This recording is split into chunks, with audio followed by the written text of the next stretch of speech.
Welcome back to the Wild Blue Wanderers channel. When we were at the Dynamax rally, we had mentioned that we were going to be going to the Dallas-Fort Worth area to some new friends. And they said that they visited the John Wayne Experience at the stockyards.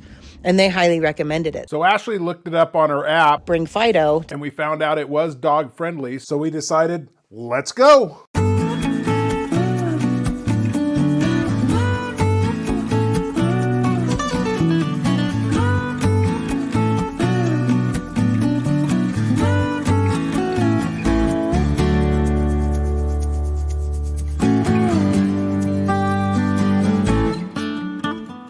So you walk in and you get your tickets from the counter, and they have you kind of wait in the gift shop because they have a movie that plays and they wanted to wait. And so you're basically in a queue until the previous movie is over. That's pretty fun to look around, and then I think we waited probably, 6 minutes, and then they ushered us into the movie. This special exhibition, John Wayne, An American Experience, opens the John Wayne archives and lays out a remarkable number of his handwritten letters, scripts, personal and professional memorabilia, speeches, letters from presidents, foreign leaders, and Hollywood icons that give you insight into who the man truly was. This is just a short clip of the video that was moderated by John Wayne's son. The full video is 3 or 4 minutes long.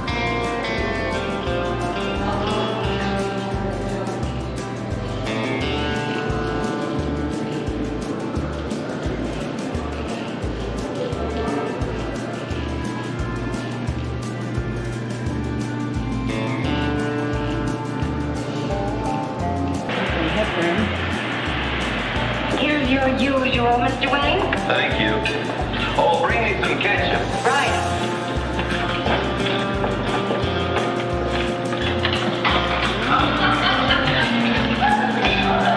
There you are, sir. Thank you. Anything else I can get for you, sir? No, I'm fine. Howdy. Many years ago, when I was working as a waitress, I had a manager who told us he was John Wayne's grandson. I don't remember his name, so I can't actually look up and verify if that was true or not, so I'm just going to go with it and say I work for John Wayne's grandson.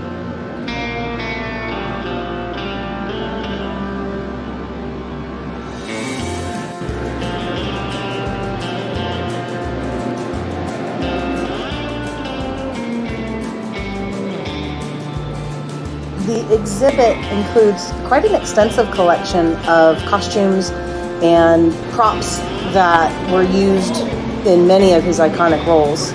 So that was pretty neat to see. Yes, sir. You my grandfather? Yes, sir. I sure am.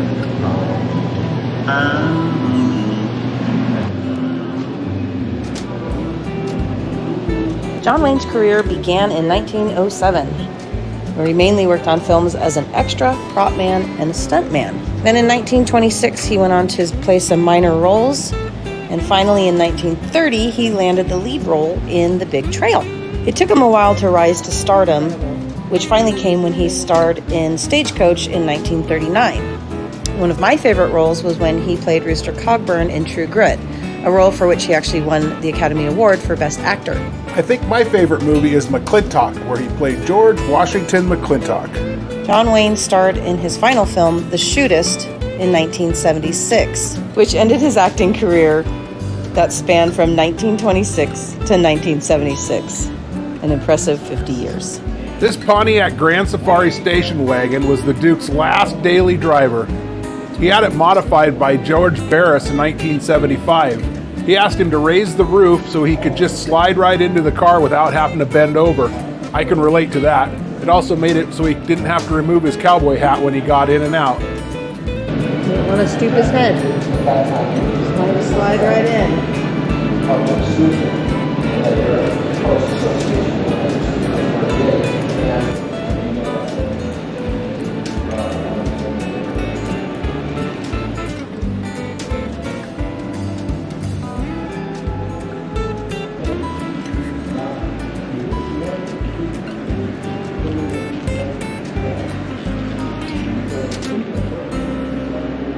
read somewhere that what we see on screen with John Wayne's personality and sense of humor was pretty much what he was like in real life.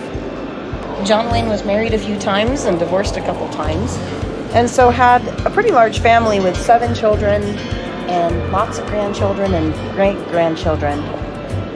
John Wayne's yacht, the Wild Goose, was a decommissioned naval yard minesweeper from 1943 to 1946. It was then converted into a private yacht. John Wayne purchased it in 1962. He entertained people such as Richard Nixon and Ronald Reagan. The vessel's still in operation for dinner cruises in Newport Beach, California, and it's listed on the U.S. National Register of Historic Places.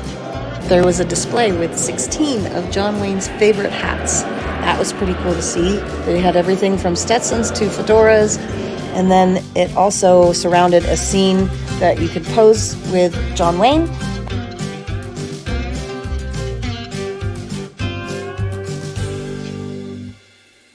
And then there was another scene that you could talk to him like I did.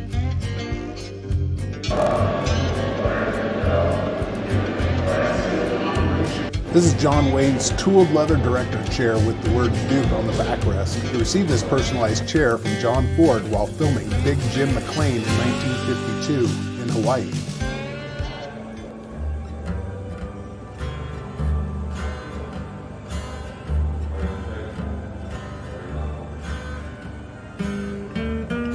Thousands of his fans around the world sent him well wishes and condolences to the family after he passed. Those letters are in the center of this gallery. Most of them are still unopened. They are being opened for the first time here in Fort Worth and put on display a few at a time. This is all the unopened fan mail